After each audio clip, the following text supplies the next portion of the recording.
entered the Saudi consulate in Istanbul.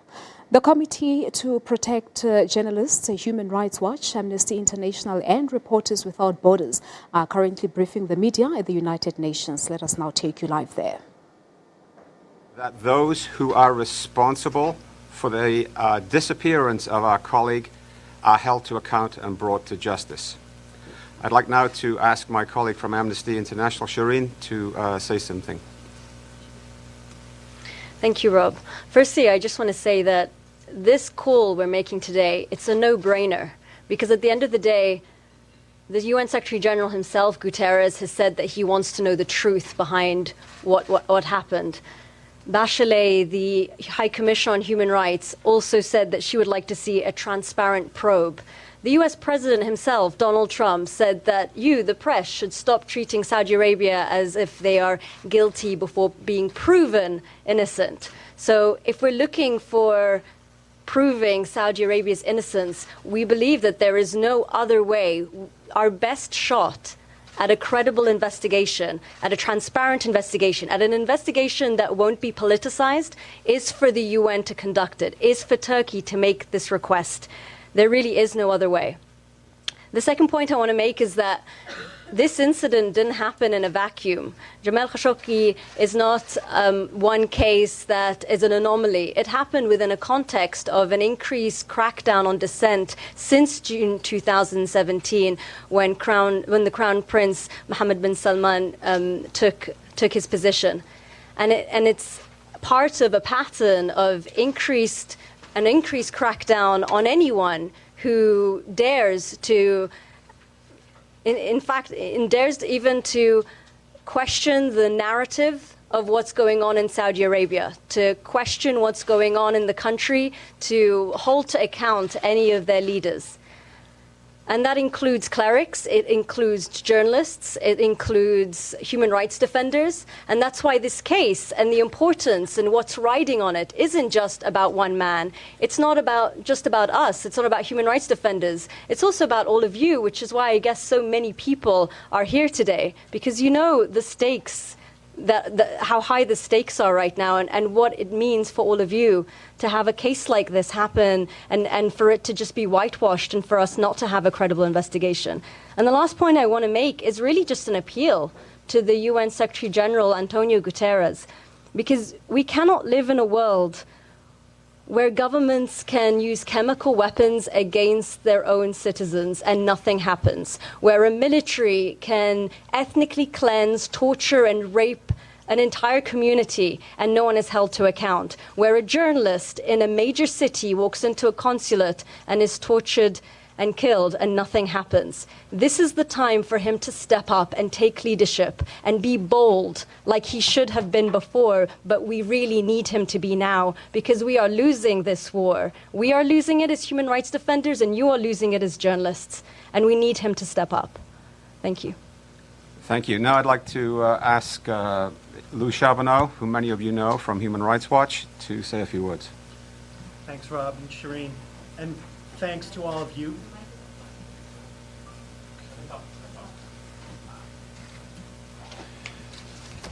Thanks, Rob, Shireen, and to all of you for coming, and all of you who are out there in cyberspace watching.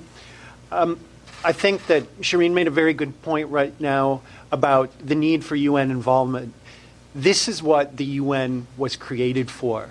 This is why we need it. We need credibility. All of us have been bombarded in recent days with a bewildering blitz of information about what happened to this very important journalist. It's impossible to make any sense of it. We're getting hit every time I pick up my phone. There's a new breaking news story about yet another leak from Turkish officials saying with more grisly details about what happened. We need to take control of this and add some credibility, because it's too painful for it to be out there and this sort of circus-like atmosphere for what seems to be a brutal and tragic occurrence, or all indications are that it was a brutal and tragic occurrence. The UN has done this before. This is not something that we're just pulling out of a hat like a rabbit. After the assassination of the former Pakistani Prime Minister Benazir Bhutto, the government of Pakistan asked then Secretary General Ban Ki-moon to set up an investigation. There were limitations on this investigation, so it's not a perfect model for what we're talking about here, but they produced some very good results. One of the things that they pointed to is a word that has been resonating on this panel already several times today. They pointed to a whitewash, an attempt by the authorities at the time to cover up what really happened. So what we're trying to do here is prevent a whitewash of the disappearance and possible murder, extrajudicial execution of Jamal Khashoggi. So we need accountability. And in order to have accountability, we need information, credible information, and an investigation. And this investigation should cover all grounds. There should be no diplomatic immunity for persons or property. Everyone should be available for interviews, and all audio, visual tapes, recordings that Turkish authorities have should be handed over to these international investigators who should be seasoned professionals, very high caliber, people who know what they're doing and who can add some credibility to a situation which is sorely lacking that. And finally, this is not something where we're asking the Secretary General to go busting down doors. We want the Turkish government, which has, unfortunately, an abysmal record with the treatment of journalists on its own, as does Saudi Arabia, to step forward, to use this as an opportunity to move forward into the future, out of the past, and to do something to help bring transparency and put an end to this kind of brutal treatment of journalists, to send a message to the world that we want reporting, we want credible information, and we will protect journalists. We're going to put an end to the brutalization of journalists, government critics, dissidents, whatever you want to call them, who are out there. And thank you. Maybe we can move to questions. Yeah, before we go to questions, let me just say I wanted to just give you a little bit of context of where this is. This is not an isolated incident. Independent and critical journalism is in a crisis globally. There are more than 260 journalists in jail around the world at the moment. That's a record. Already this year, 44 journalists have been killed, 27 of them murdered. That's a crisis. When the Secretary General took office, I and other press freedom organizations went to meet with him, and he assured us of his commitment to uphold freedom of expression and a free press around the world. Now it's time for him to act on that commitment and to make sure that this investigation is implemented. Now I'll take questions. Please tell me who you're from and who you want to answer your question. Start at the back there. Yes, sir. Yes, hi. Frankie Ziardo from TRT World. This is for the entire panel. Do any of you believe that President Trump is complicit in engaging in a whitewash of the evidence that is available to him at this point? Anytime that you say that when you're trying to sort of brush this under the carpet, throw it back onto the Saudi government, then in a certain sense, yes, you're opening yourself up to complicity in a whitewash. Because if in fact it's true that the most senior members of the Saudi government were behind the execution, dismemberment of Mr. Khashoggi, then we don't want the culprits investigating themselves. This is not how you run criminal investigations. So throwing it back at them is opening the door to a whitewash. That's why we're saying, let's bring it to the UN. Thank you. Yes.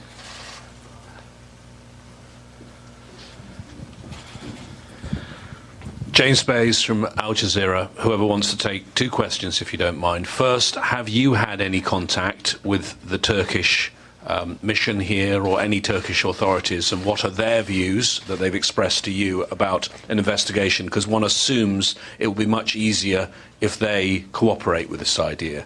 And the second question is about the human rights record of Mohammed bin Salman. If you could expand on that further, because in the Saudi system, the king is a job for life, but the crown prince has been replaced before. So, given his record, do you think he's fit for the job, or do you think the King and the royal family should look for another Crown Prince? Maybe I'll take the first question. Maybe Shireen, you want to take the second question?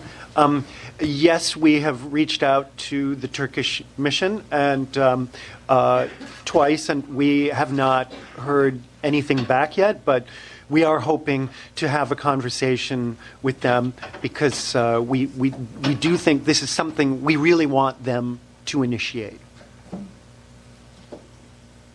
And just to say on the record, I mean, I think it's well recorded by Human Rights Watch, by Amnesty International, and many other human rights organizations, the abysmal record of the Crown Prince. And in barely a year and a half, when you look at the sort of damage that he's caused, both internally to the system, the jailing and of dissidents, of academics, of clerics, of women human rights defenders at the time when he's trying to look like a reformist, it really speaks for itself.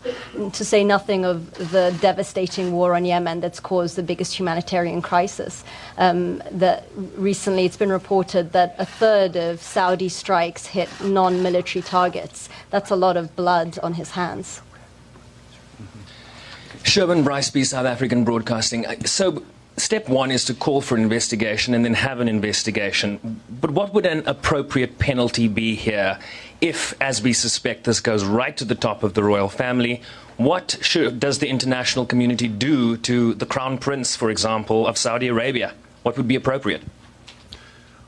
Well, first of all, we've already talked about the need for no government to be supplying the Saudi government with weapons, given what's been going on in Yemen with the abuses and ghastly violations by the Saudi-led coalition there. So that's something that we've already been talking about. And I think that you've been getting already signals from around the world, from the private sector, of many companies and governments saying that they're very uncomfortable to be associated with business fora in Saudi Arabia.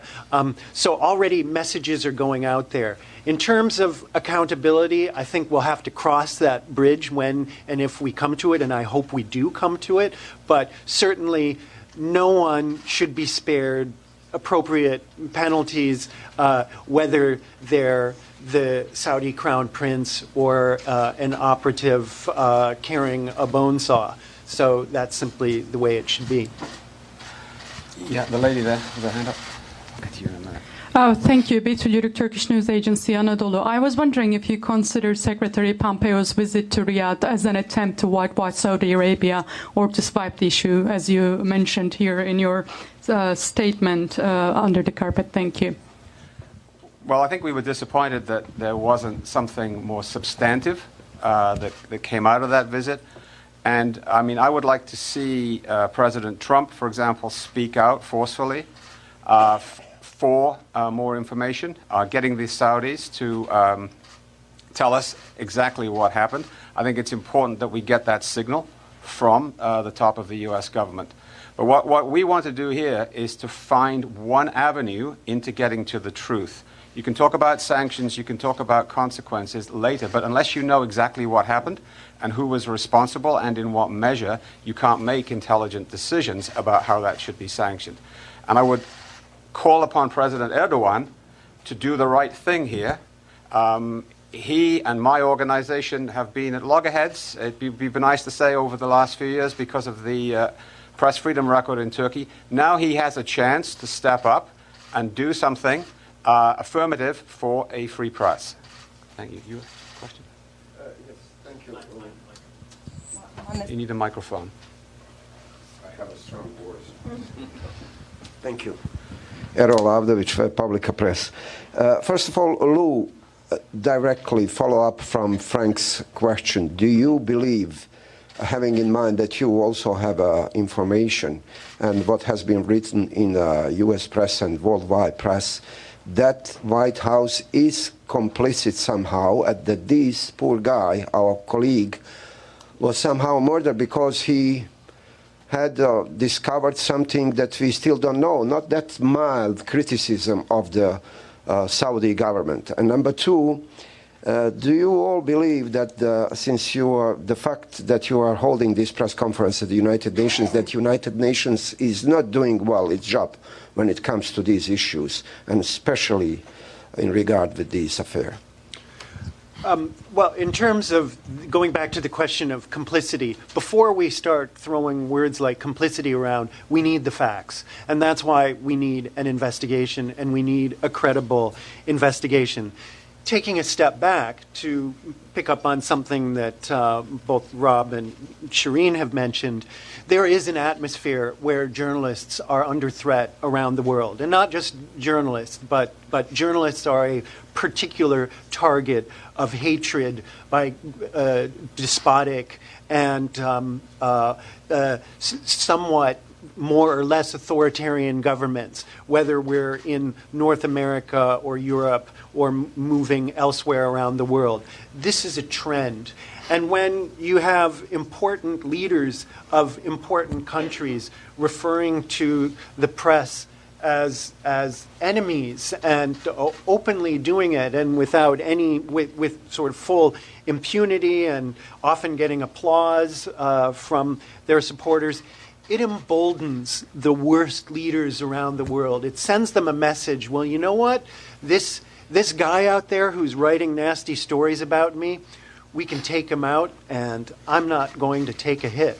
And that's a message that we need to stop sending. And that's why it is so important that we take a step forward in this case, and that Turkey asked the Secretary General to set something up so we can get to the bottom of what happened, and we can use this as a springboard to change that, because we need to change that. Sure, it'll take a second. Mm-hmm. Sure. The reason that we're here today is because we actually believe in the UN system, because we think that there's something, it's in a unique position to actually do something. So it's not that we've given up on the UN, even though we do think that it has failed human rights defenders and dissidents and us and you time and time again. But there's still a way to make good. There's still a way for them to get involved here. And that is what we're asking them to do right now. Because every time the UN system, and particularly the UN Secretary General, fails to speak up, he enables another tragedy, another person who's killed, another population that is ethnically cleansed every single time. And you will follow up on this? Absolutely. Yeah, this gentleman has been waiting, and then the lady behind him. Thank you very much. My name is Abdul Hamid Sayam from the Arabic daily Al-Quds Al-Arabi, and I have two questions, in fact. Article 41 of the Convention on Consular Relations, it says that consulates are protected territory, and the consular or the officers who work there should not be prosecuted, should not be called, should not be detained. However, except in the case of grave crimes. Does this qualify as a grave crime? And once it is committed inside the consulate, does that mean the whole government behind that consulate is responsible and not individuals, even if one individual isn't identified? And my second question is about hypocrisy of Western countries. When Skripal and his daughter, Julia, they were attacked, and before investigation, Security Council was called for an emergency meeting twice. In fact, the British representative here called for immediate emergency meeting of the Security Council. And about 20 countries lowered their representation, expelled many Russian diplomats. And before the end of the investigation, before we know if the Russians did it or not.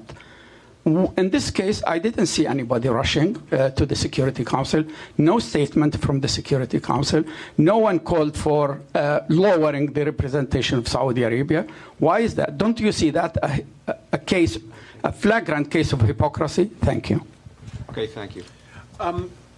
Okay, on the question of immunity that really we're talking about, I think that we'd be getting ahead of ourselves if we started to talk about the details. I'm not a lawyer, so I can't talk to you about how the particularities of the legal immunity and inviolability of properties goes, but we're asking the Saudi government to remove all of these things to basically open everything up, all properties, all people, to investigation so that this is not a problem. And then in terms of the hypocrisy of the international community and the Security Council, we are not addressing this call to the Security Council. We don't want this to be yet another thing that winds on the lap of the Security Council and ends up in a focus of interminable political wrangling, right? This is why we're saying Turkey can take this straight to the Secretary General, and it can happen fast, like that. That's how we want it to go. We don't want this to be another thing where the Security Council does nothing. And certainly the Security Council has an awful record when it comes to dealing with international crises. We won't go into that here. Okay, thank you. The lady there. Hi, I'm Carol Landry with Agence France Presse. So my question is, how realistically do you think it would be that Turkey would request this investigation? And secondly, aside from this possible venue of action, do you see anything else that the Secretary General could be doing on this file? Thank you.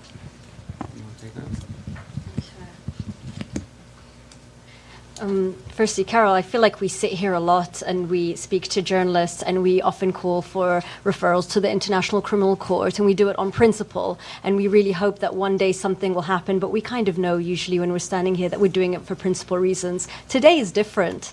Today takes Turkey to stand up and do, what they say they want, which is to find the truth of the situation, and something that they've already started internally to do. So yes, the truth is we do think that it's possible. We're calling for it because we think that this is something that should happen, that can happen. It can happen very quickly. What it takes is will. It takes political will from Turkey, and it takes some strength from the UN Secretary General to withstand the pressure, the financial, the political pressure, and to do the right thing. And that's what we're here to ask for. And I think just to add that governments should be sending this message to Turkey as well, to do this, that it's really something that Turkey has already initiated a criminal investigation. They say it will be at international standards. Well, this is a way of making sure that the wider investigation does meet international standards. So governments around the world should be talking to Turkey, whether it's the United States or others with influence, and saying, like, you need to do this. Invite in the international community. Add some much needed credibility. Thank you. Sorry. Second question about other possible venues of action.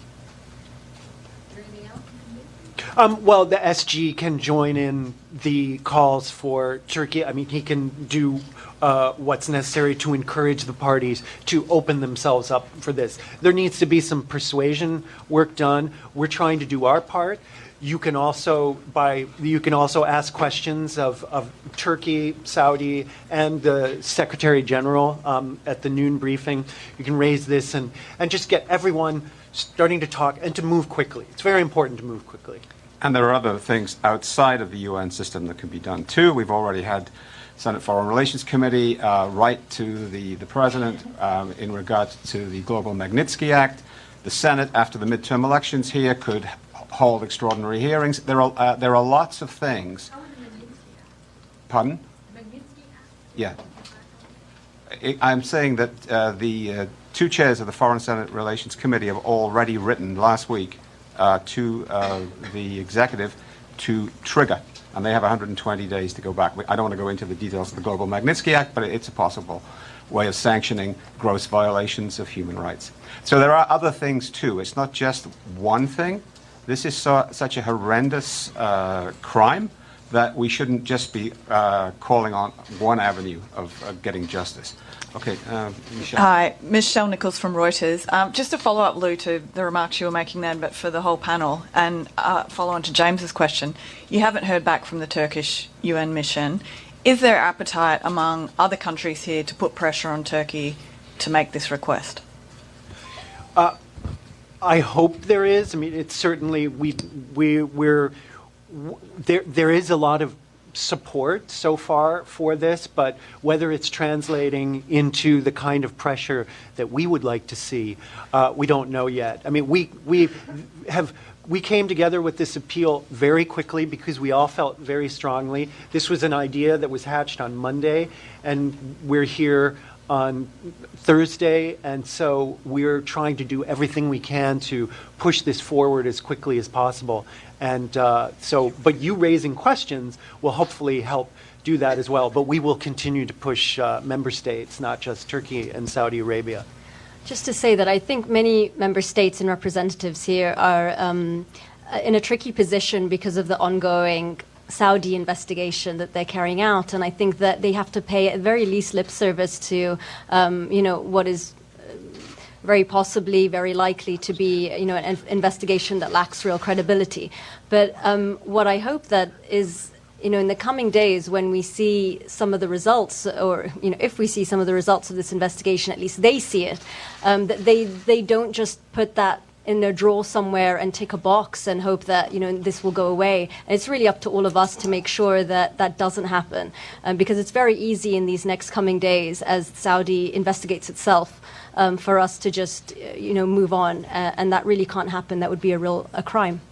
One thing I should add, that two special rapporteurs, Special Rapporteur for Freedom of Expression and the Special Rapporteur on Extrajudicial Executions, have both, they co-authored an op-ed in the Washington Post a few days ago calling for an international investigation. This is the kind of thing that we're all asking for, the same thing, which is a credible investigation. We believe the best way to do it is for Turkey to invite the Secretary General to begin the process. But this is something that's out there, and it's gathering momentum, and we hope that the momentum will be such that simply Turkey will not be able to say no and will actually have to step forward and do this, and that the Saudis will be under so much pressure that they will have to cooperate.